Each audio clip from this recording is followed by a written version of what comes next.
Transparency here. Just a quick follow-up. The report says that regarding health concerns, so far no encounters of UAP have been aligned with serious anomalous health incidents. Congress pushed you guys and mandated ODNI and the Pentagon to look into that, which means there were reports from military aviators about anomalous health incidents. Is there anything you guys can share about what those health incidents ended up being if they were not UAP? Yeah, I don't have any information to provide. I'd encourage you to take a look at the report. I would say, broadly speaking, I think one of the key points in this report, given the potential hazard that UAPs do present, notably there's been no reported collisions of military aircraft, or U.S. aircraft rather, and UAPs. But in terms of those specifics, I'd refer you back to the report. In this interview, I had the opportunity to speak with Ted Roe, the founder of the UAP Medical Coalition and NARCAP, National Aviation Reporting Center of Anomalous Phenomenon. We delve into the pressuring issues surrounding the health concerns of pilots and veterans regarding unidentified aerial phenomenon, and explored Mr. Roe's proposed solutions for educating the government and healthcare professionals about this topic. Throughout our conversation, Mr. Roe also sheds light on a wide range of health-related concerns he's encountered over the years, explaining how he systematically categorizes and evaluates these incidences. Join us as we get rebelliously curious. Ted, thank you so much for joining me on Rebelliously Curious today. I came across your company, or the not-for-profit, the UAP Medical Coalition.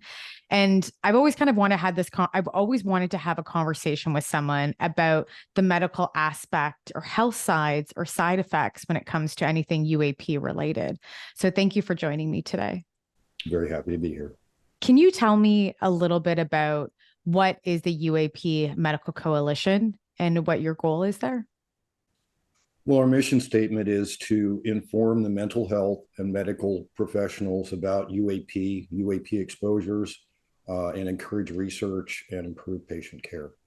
What is the kind of medical research that you're working on currently right now?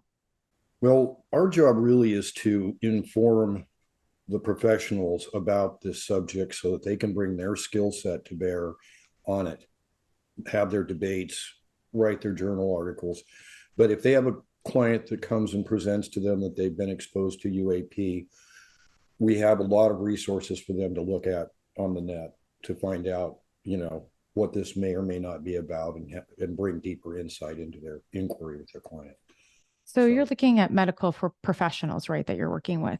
We indirectly support the experiencers by training the medical and mental health folks around the subject. So what kind of medical practitioners are you working with currently? We have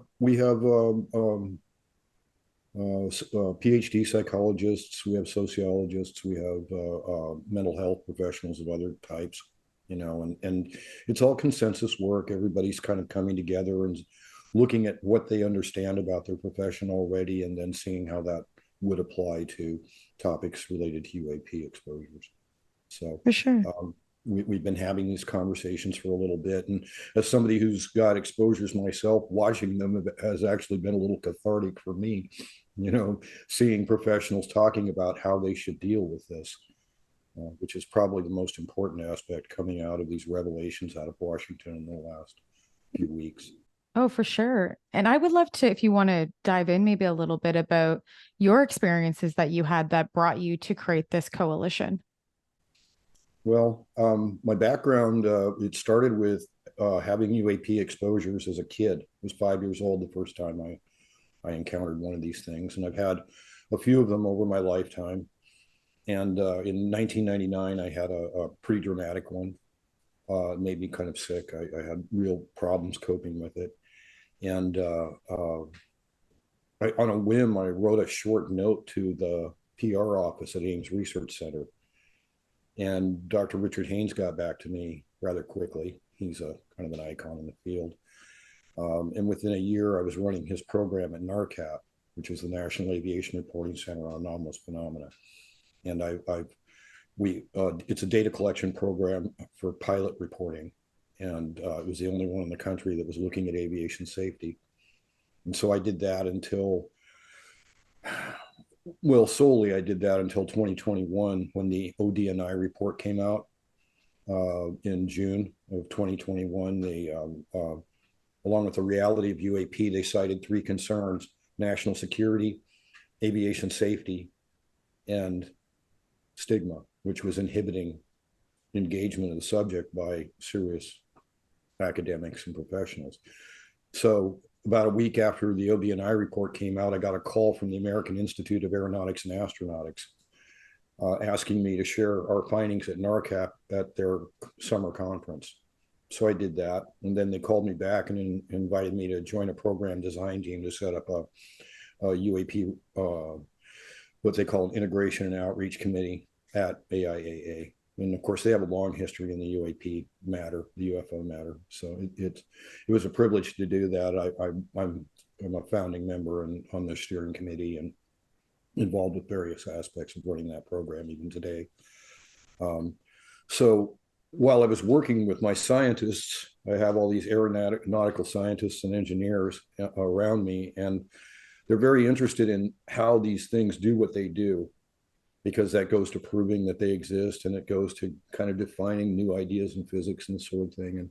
And but none of them were really thinking about why these things do what they do, and the impact that could have on them professionally and privately in their personal lives and so on. Because I know that from my own exposures, there's been a lot of negative impact on my life by all of this.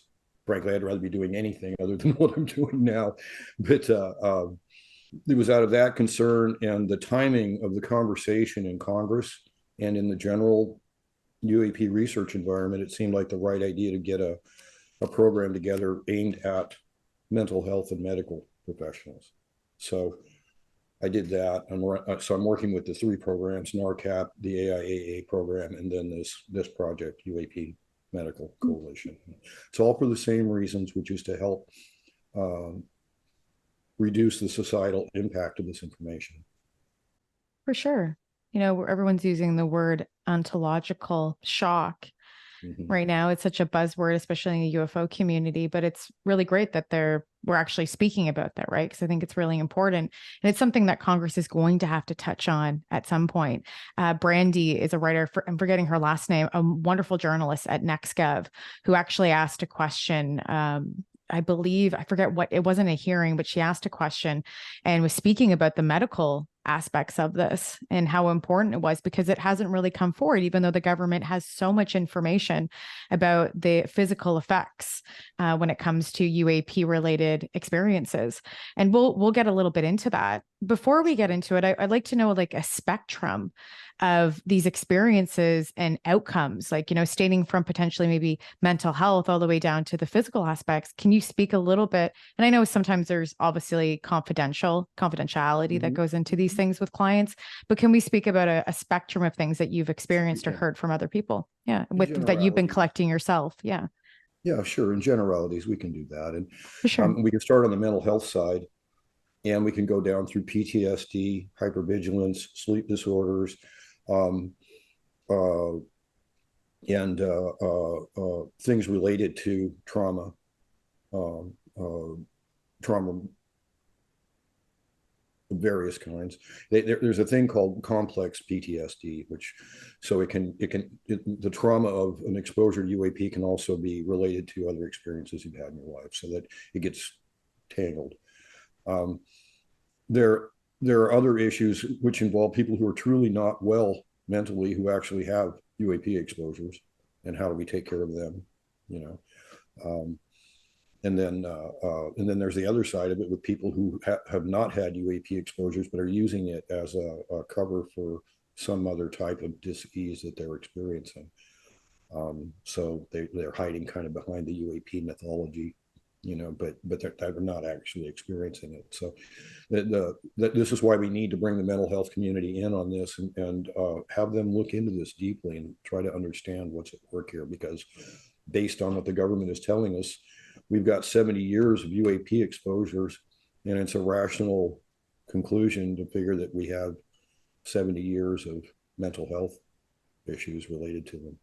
So those are the mental health side of it. And then the physical side, unusual burns that are thought to be sunburns or this type of thing, but are actually radiation exposures. There's, of course, everything knows about the scarring, the different types of scars and markings people get on their bodies. There are tales of missing fetuses. There are all kinds of medical related claims that people have that they suffer related to this. There are some thoughts about how certain types of activities that seem to be related to these exposures by the non-human intelligence involved might have something to do with manipulating the brain, different aspects of our brains, making different structures in our brain function differently, changing the way we cognitively engage things. There's a lot of different things that are related to this, and what's really important is with our coalition, we're very neutral on this. We're not saying that any of these things happen. What we're saying is that this is the scope of the types of things that a patient that presents with a claim of UAP exposure might bring to you. And if they bring this up, you can go here and look on our website or go to our forums and look at recent papers, studies, and conversations about that. It's confidential and private, so there are other people in there who are quite qualified, who are behind avatars and aliases, who are discussing it also. We did this in order to, it's all pushing back on the stigma, right? So in order to get a real conversation in this, to find out if they're all crazy, or if it's a real thing, and we need to have bigger considerations, So, all things being equal, if we can manage this kind of engagement, just to get mental health and medical science to look at it, we stand to learn a lot, And if like I said, if it's not real, then we're going to find that out, and that would be helpful. For sure. But I don't think we're going to find that out. I don't think that's where this is going to go. What is the science community? Have they said anything to you in the work that you're doing, or have they contacted you in recent weeks or even months now? The brave ones are following their muse, so something intrigues them about the data, and it engages their skill set, and they start asking questions, and then we're talking to them, and then we're asking them how we can help them with their examination of that particular subject, what they need to know, and then I try to connect them. We have subject matter experts in our group that are pretty wise, and knowing about the literature can help line them up with information that they need. And if they're doing studies in particular, we can help them find participants. We can help advertise their work or what they're trying to do. But yes, the reactions have been coming towards us from the medical community. Seems to be increasing too. How do you protect this type of data? Because I know when we look at MUFON, and we've heard stories with them, obviously with Robert Bigelow using MUFON databases. How do you protect your own data and the people that are part of this and reporting their experiences? It's actually really, really important and big data that you're holding right now. It is, and of course we're quite HIPAA sensitive, in terms of what we can talk about as far as an individual goes and what they're experiencing. On the flip side, we can ask them questions and they can answer them or not, and we can let them know that, that they're sharing because they choose to, and a lot of them do. We have a number of videos on our YouTube channel of people who are claiming UAP exposures, and we have a battery of consistent questions we ask them that are based on a therapeutic perspective, just to kind of expose what this person is like, to a therapist who might be observing. And it's done by we have a clinical person who does the interview, and it's consistent every time. Then of course you get some variability in the stories and all, but that's when they want to talk about themselves. Otherwise, we don't go to individual cases. We don't bring any of that out. The idea is to understand the kind of the scope of what an exposure can be like, and then it's up to the mental health professionals and the medical professionals to make sense of it. We're just trying to show them this happens, okay, and it presents like this, and do something about this, please. Take a look at it. Help us come to an answer. Yeah, advocating for others and their mental health and their physical health. That's right. When we get into advocating, there are questions, I believe, around reparations, right? People getting paid, especially people that are pilots or people working in any form of service that have had experiences and have had PTSD or CPSD that you speak of, or any other unfortunate physical aspects that have happened to them that have been negative. There have been cases that we've heard. I know there's one I believe of, and I'm not sure of the date, but I have heard of this from actually, funny enough, Dave Foley, out of all the people, and also and I believe some other people have spoken about it.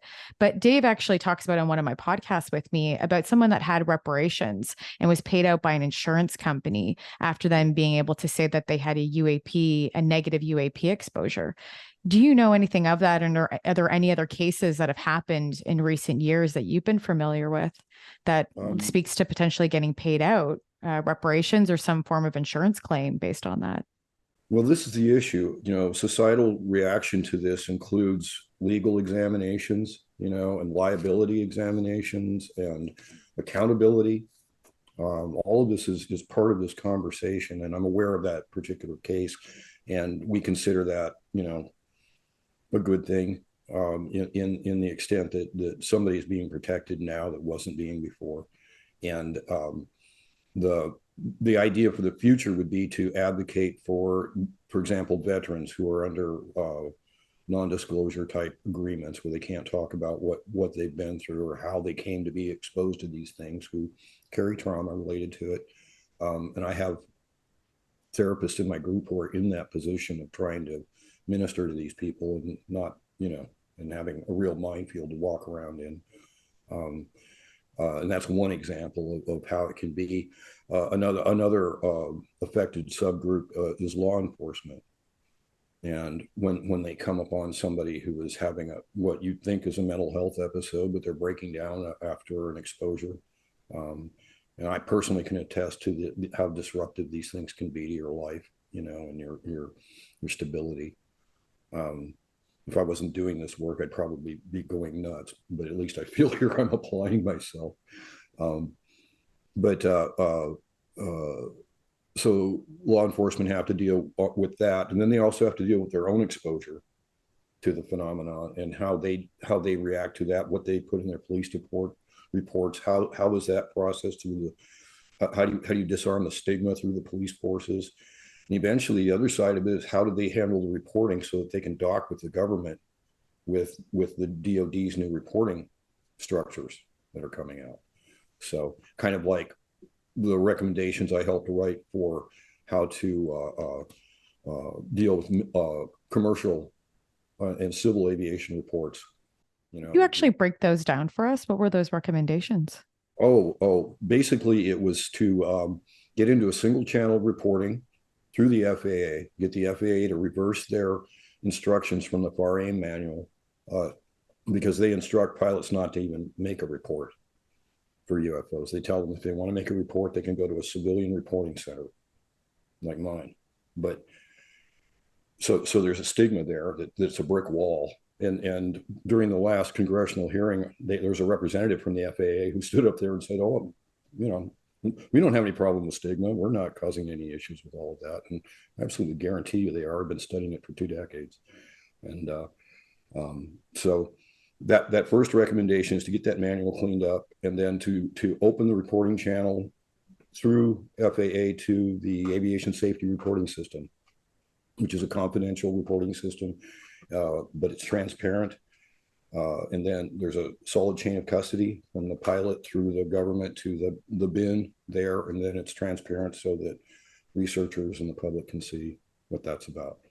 And ideally, with the changes in the engagement, the cases will be examined for aviation safety factors.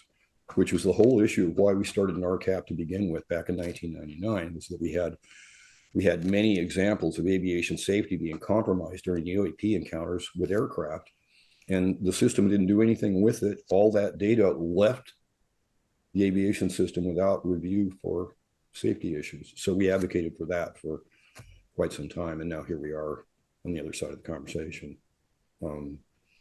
So that was our recommendation in a nutshell. It was a longer paper than that, but basically, yeah, that's what we recommended. Can I get your thoughts on David Grush right now and what's actually happening within Congress and what you think that's going to look like moving forward in the next month or the next coming months? Well, the word that's been floating around my environment is the churn. And this churn that's going on with this information moving around from Grush and others, he's not the first whistleblower. They've got a number of them in the last year and a half.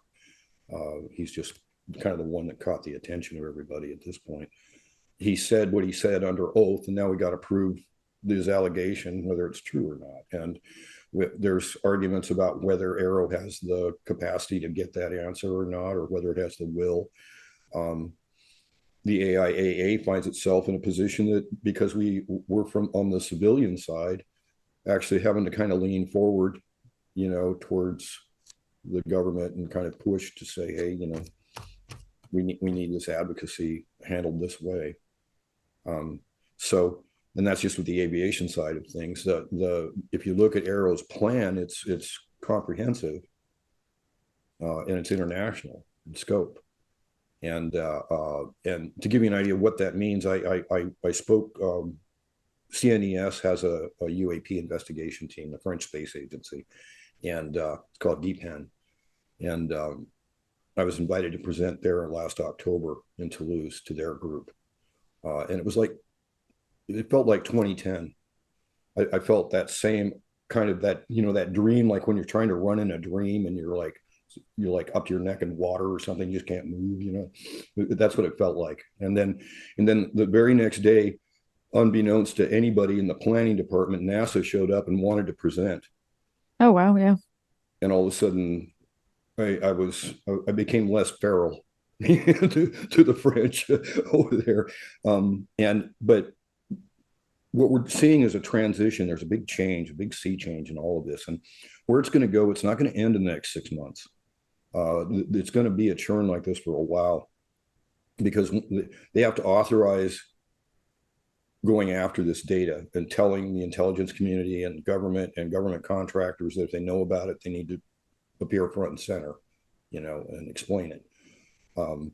And that's going to take 120 days, something like that. And then the fallout of the hearings after that. So we're looking at a very busy next year or so. And at stake is having the whole thing withdrawn and swept under the rug, or maybe Roswell being confirmed. It literally could go either way, with the way I see it right now. And I believe, to go back to the French conference that you were speaking of, I believe Jacques Vallée was there too, presenting. Mm-hmm. Have you had a chance to be able to, I know Jacques can't give full details on obviously the database that he created for the American government, but have you ever kind of shared similar stories, or maybe not data, or been able to kind of loosely confirm what the government might know through Jacques? Has there been any of that? Because he actually, I think for him that is a big concern, is that information they hold about health and safety, more than anything else, I would say. Well, Jacques was on our executive advisory committee at NARCAP for 15 years. And so he's been a colleague in our work. And then I did see him there. And yes, he helped steer a lot of our policy at NARCAP. And that was his influence based on his experience, which was couched in what you're referring to. That's why we've been successful. We introduced the term UAP in 1999, specifically to push back against the UFO term, because we get laughed out of the room. So Dr. Haynes introduced it in his paper, and then Dr. Bali and everybody got behind us and helped us move that forward. And now everybody uses it. Nobody knows where it came from. the government's changed it now to used to be unidentified aerial phenomena. Now it's unidentified anomalous phenomena. It's all adaptation, you know. I could get pretty red in the face if I wanted to over all of it, but really it's been a fascinating evolution, you know, from being basically persona non grata anywhere the minute you said UFO to being in this moment. You know, So with Congress coming, doing a hearing soon, where do you see your place in this in the coming years? And where would you like your place to be? Because I think the medical aspect it has to be, I would imagine at some point it's going to be a major topic. Maybe not yet, but maybe the end of this year or potentially next year. Where would you like to see your place and along with the UAP Medical Coalition? we intend to be thought leaders in this area and to be available to help uh, uh, congressmen and congressional staff and anybody else with information and familiarity with literature and subject matter experts on various aspects of this problem.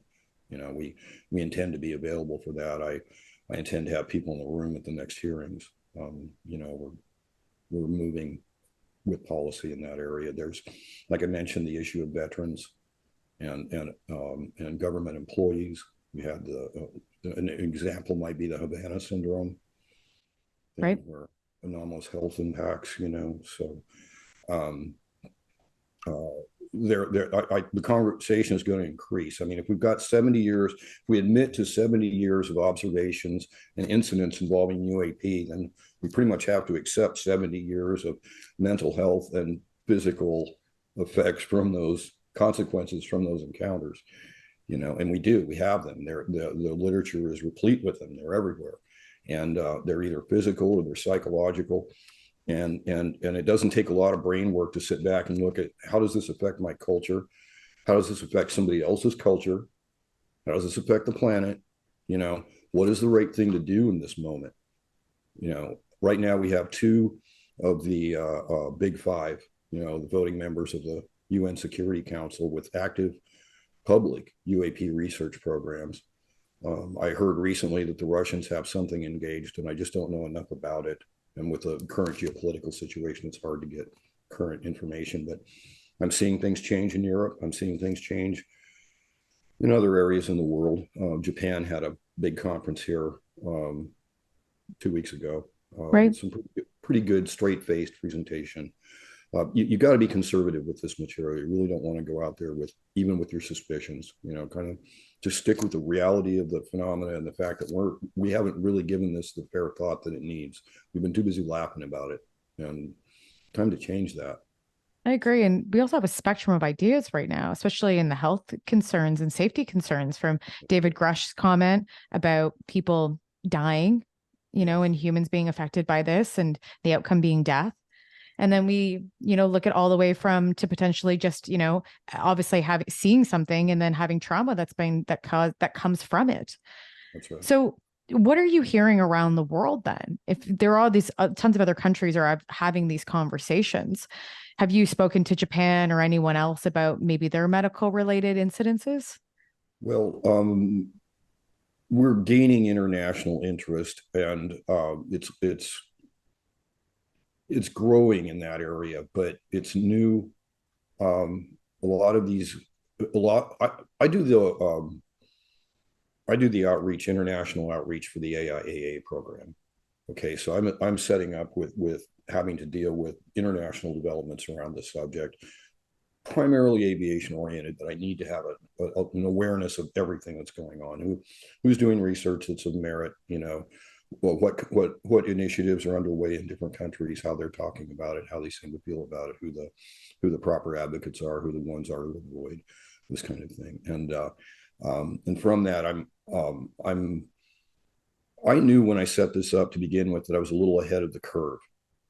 I'm a little ahead of the leading edge, and that's exactly where I wanted to be. And right now, the conversation is initiating here in the U.S., and it's going to increase. And then I expect the rest of the world will follow within a year or two. We'll start seeing international conversations. We're already talking to folks in England, and the French have a program over there that they work on people with anomalous experiences.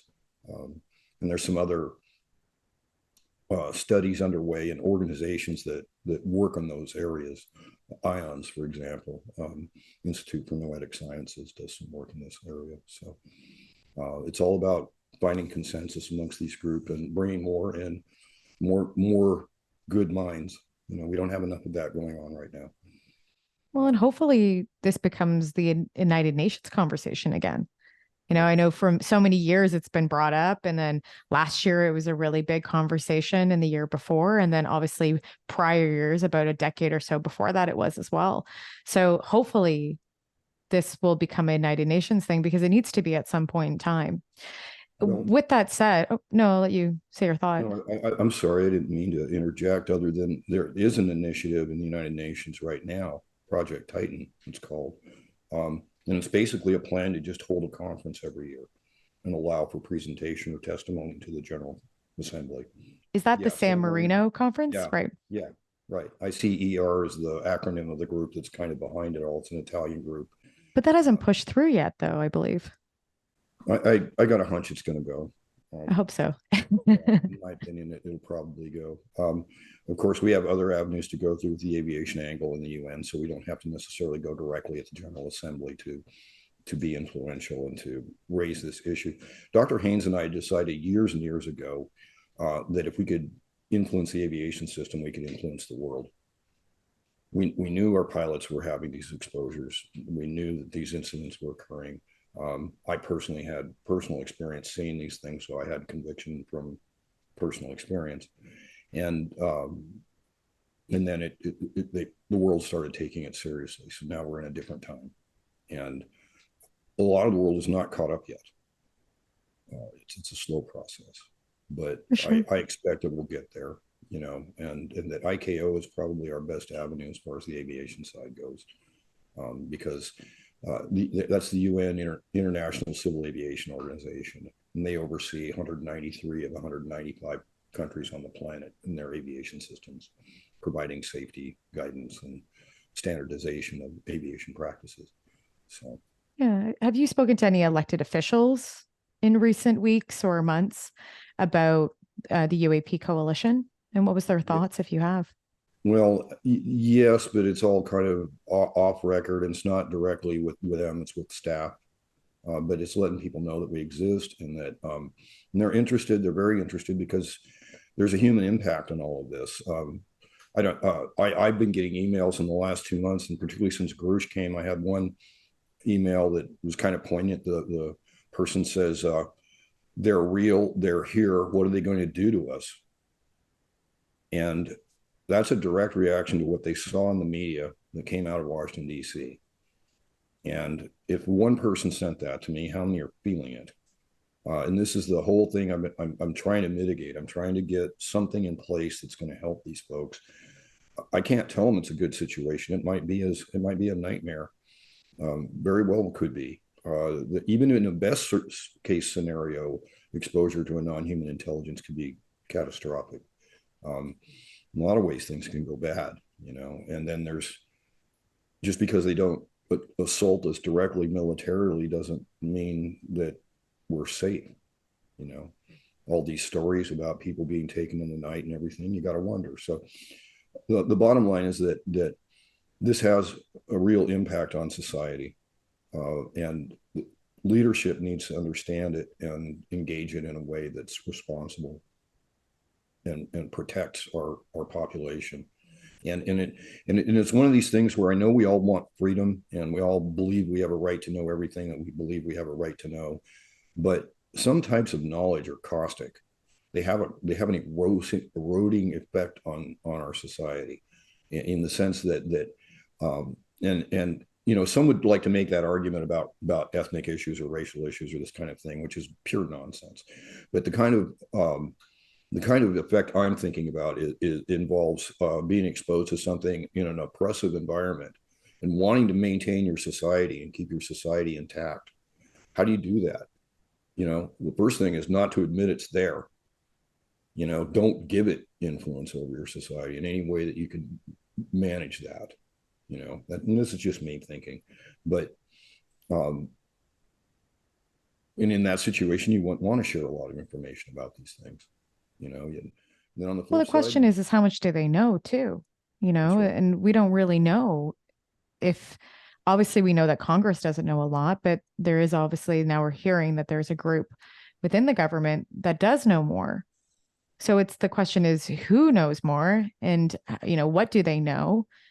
Um, Yes. and how do we move forward to get more out of them, right? And when is a good Well, time to do that? well, they're working on the wording for the NDAA for next year. Right. And that and the Intelligence Authorization Act will both be strongly worded towards unraveling that knot, and getting to the nut of it. Um, I don't know how successful they'll be, but it's the best move for the moment. It's the right What move. recommendations would you give then, to the government if you had to say, this is kind of a step by step and what I would do first, all the way to, what was one of the last things that you do? Have you thought about what that plan would look like A little and what bit. you would recommend to them moving forward? Yeah, a little bit. I think the first thing I would do is I would have these committees do a historical review of UAP cases going back to the 1920s. I have pilot cases going back to 1916, and they report Wow. things that are similar to what are being reported today, back when airplanes were made out of paper, wood, and wire. So, there's good reason to look at the historical record. We saw a lot of cases arise during World War II. We had fielded a global army with centralized reporting. And so we had eyes up around the world watching the sky for enemy bombers, right? And seeing these things. And hey, the enemy bombers were seeing them too. They were everybody that had an Air Force had stories of UAP that were very consistent. So I would recommend that those who want to know get a historical context of this. That way, when Aero sits up and says, this is a video from an MQ-9 Reaper drone of what appears to be a metallic sphere, and it's moving along. And we're going to put it in our active file because we don't really know how that fits in the bin. And I'll tell you that fits in the bin going back 100 years. The pilot reports.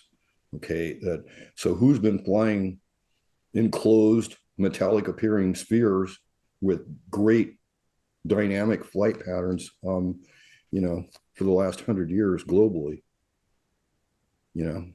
Certain questions kind of arise out of that you just kind of, it sort of leads you in one direction. And these spheres they mentioned in the morphology of UAP, they mentioned 52% of their cases involved UAP that presented as spherical objects or lights. And I did a study of 100 aviation safety cases in the United States, and 44 of them involved spherical UAP objects or lights. I did a case that had, no, my team did an international case study. They had 57 cases of electromagnetic effects that occurred concurrent to a UAP encounter. So the airplane's flying along, and all of a sudden the radio doesn't work, or this kind of thing. So we had 57 of those cases, and all of them involved balls of light. So there are trends in the data. They need to look at it. But bottom line, start with the history of this thing. Get familiar with the history so that when somebody's talking to you about a sphere or a disc or anything, that you've got a context for it. A lot of this is not new. Project Blue Book is filled with descriptions of spherical objects, varying sizes and behaviors. So that would be the first thing I would suggest to anybody that wants to take a serious look at this, and that would include our committees. Dig in. There's real history here. I have case files. NARCAP Technical Report 4 has 1,300 cases dating from 1916 to 2000 involving aircraft. Wow, you and David Marler should get together, and the National Archives Record Center should get together and combine your data. I think it's unbelievable that you have, especially cases from 1916. That's unbelievable. Well, it's a small data set, right? And that's the whole point, is that what we're trying to say is there's trends in the data that support the pilot narratives. And the aviation system isn't looking at all right now. It's telling everybody they don't want to know, go take it somewhere else. And that's wrong. You should resolve this.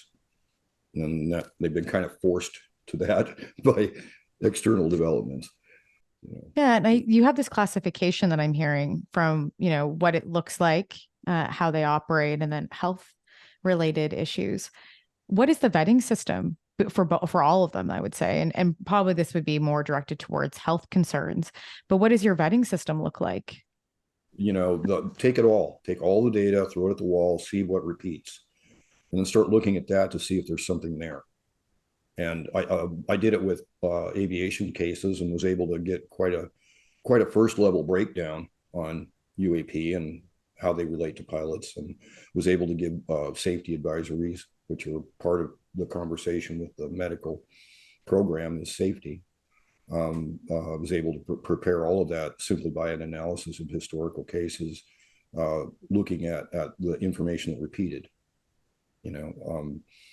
So for example, you have UAP that are spherical, right? And they say they're 1 to 2 meters in diameter, which is a common report size. And then they're noted to be able to hover or to move below stall speed, and then to explosively accelerate and suddenly decelerate.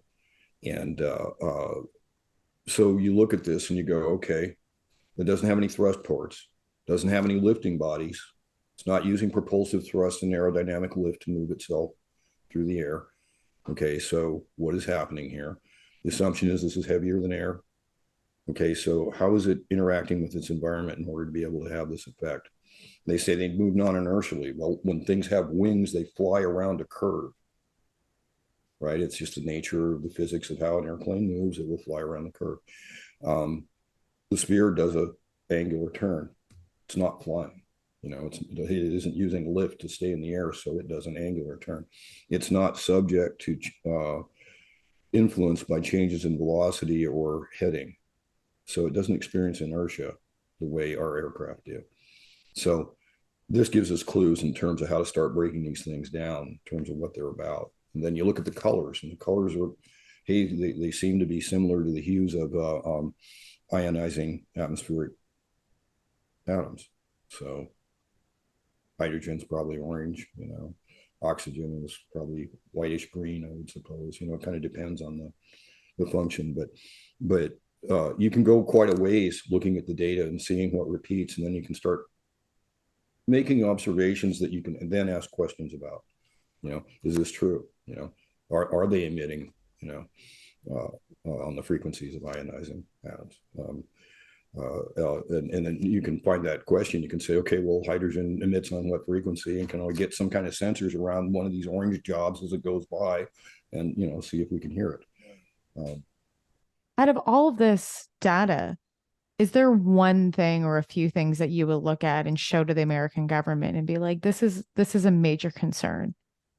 Well, it would be two things. It would be the aviation safety issue, which I've advocated for all along, that we need to collect data. This is the problem. There's no data flow. There's no, it was rejected by the government. They didn't want it. And so pilot reports were never taken by the FAA. We took them. We did the analysis on the cases that we felt were actionable and that we had the resources for, which were very limited. So it would be that, the aviation safety thing, and then the other side is the medical side, because a lot of people suffer from this. A lot of people with UAP exposures don't sleep well at night. They don't feel safe, and there's every reason for them not to, given what they've been exposed to, or what they feel they've been exposed to. I would advocate for government to start looking very closely at frequency of occurrence, how often this happens in our society, how often people are exposed to this, how often they're reporting it, what's inhibiting them from reporting it, because we need that information. We need to know which ones are bona fide, the real thing. We need to understand everything we can about that in order to understand what's happening, right? So we need to change the environment. Everything's got to turn around, and people need to be taken seriously, even if we have to put up with, folks that are clearly not well and probably have nothing to contribute to the conversation, Yeah, it's a spectrum of people and experiences. It is. How many people have you helped then so far to date? Well, help is kind of a, Right. Or worked with. Yeah. I do a lot of private just engagement of people, just, letting them know they're not alone, that I've been there, and that it's okay to talk about it with me, and also advising them, hey, don't talk about this at work, you know, maybe not bring this home to your family. You know, if you feel the urge to overshare, call me, you know, this kind of thing. But when people really have problems, we have affiliates who do referrals to mental health professionals who are qualified and experienced in this area. Opusnetwork.org is one of them. And while we can't, you know, make direct referrals for these people, we can tell them where to go to get a referral. And so we do that, and we support that way. And the numbers are increasing all the time. And the responses I get from people are well, they're heartwarming. You know, thank you very much for what you're doing. It needs to be done. It should have been said long ago. And thanks for sticking your neck out. Um, and if there's any indicator out of that, I would suspect there's a large underserved population of civilian exposures in this. Yeah, it's not at all, to be honest. It's petrifying actually in many ways. Mm-hmm. Yeah. Mm-hmm.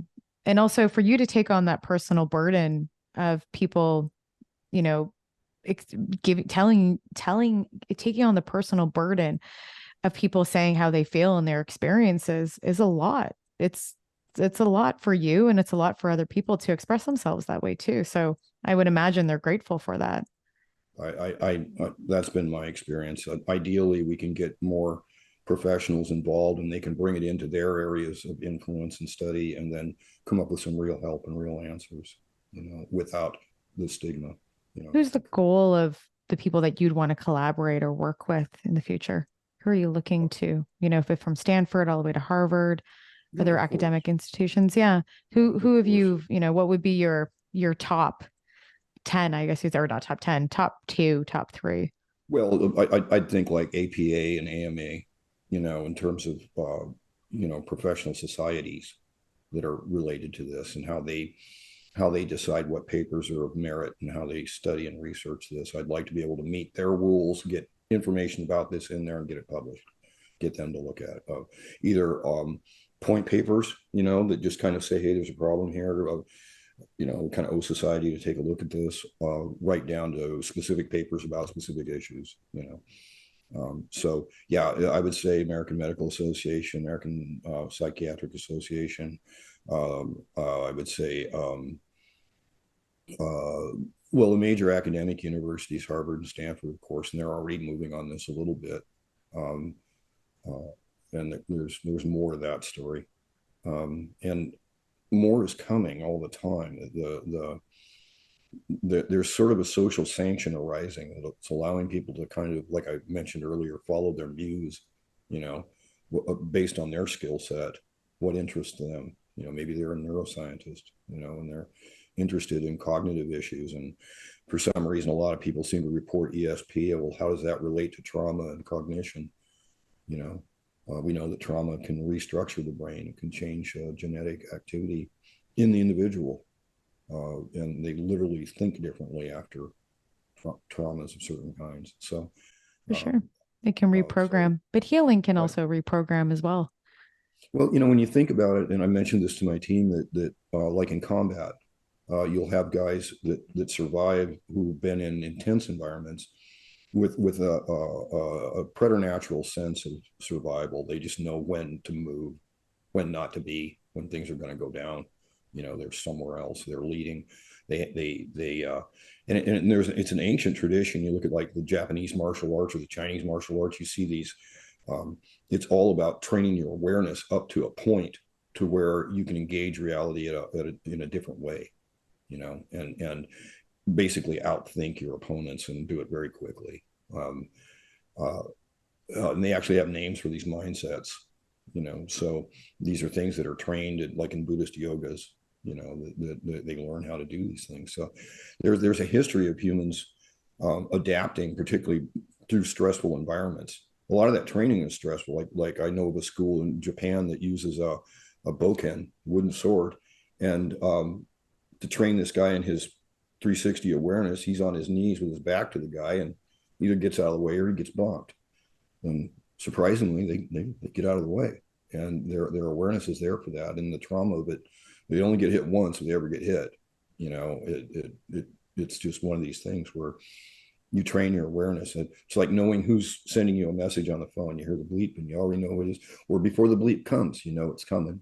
You're already reaching for your phone, you know. So these things are ingrained in us. I don't have an explanation for them, and in terms of the physics of it all, but they're definitely part of the literature and part of the discussion with UAP.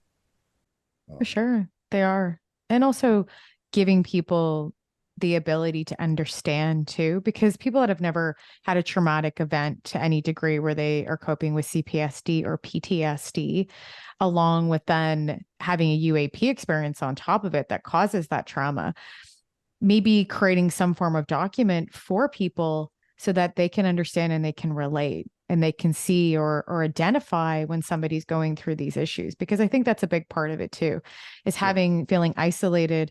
And that's why a lot of people come to the UAP community if they are an experiencer, so that they can find some form of, relationship with other people where they can express how they feel.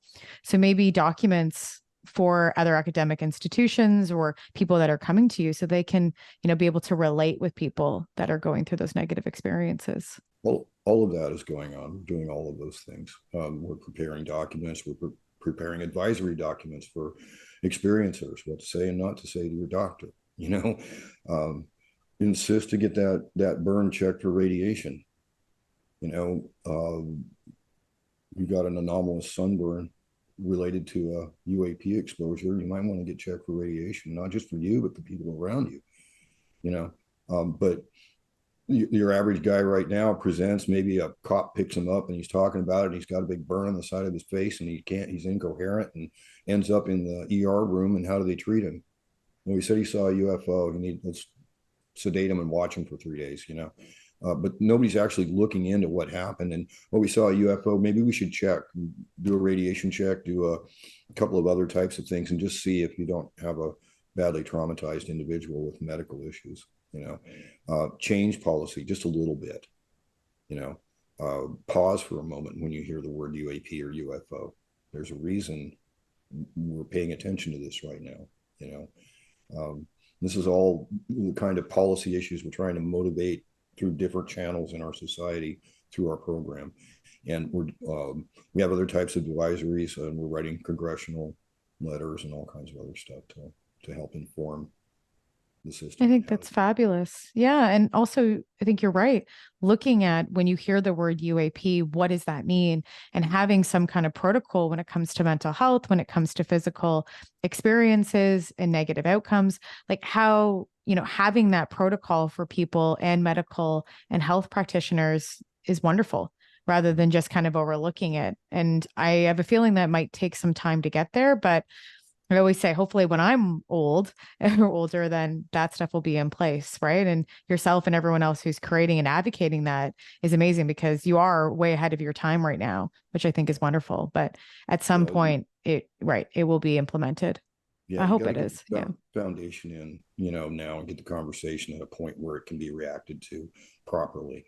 And I know that people struggle with this. It's hard. And society makes it even harder. You watch like Close Encounters of the Third Kind. Richard Dreyfuss's character, he goes through this whole thing in about 2 hours and 17 minutes. He goes from exposure to resolution. He gets an answer. Most of these people don't get answers. They gotta live with it. And sometimes what they have to live with is not very nice. Not something you want you or your loved ones going through, or your countrymen,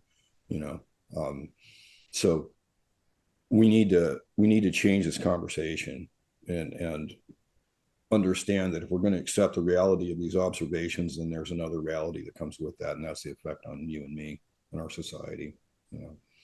My last question to you, Ted, is what's the biggest hurdle that you've had to overcome so far? This has been one of the easiest projects I've ever worked on. The AIAA program was much harder. And but this, we've come to a point. It used to be like I would ask for volunteers at NARCAP, and just crickets. Everybody wanted to be next to Dr. Haynes and Dr. Bully, and bask in the shadow. And I'd be like, hey, organizational initiative here. We need to do something. And nothing, no volunteers, no nothing. And now Like I ask for volunteers with UAP Med, and I get volunteers. People come, people want to help.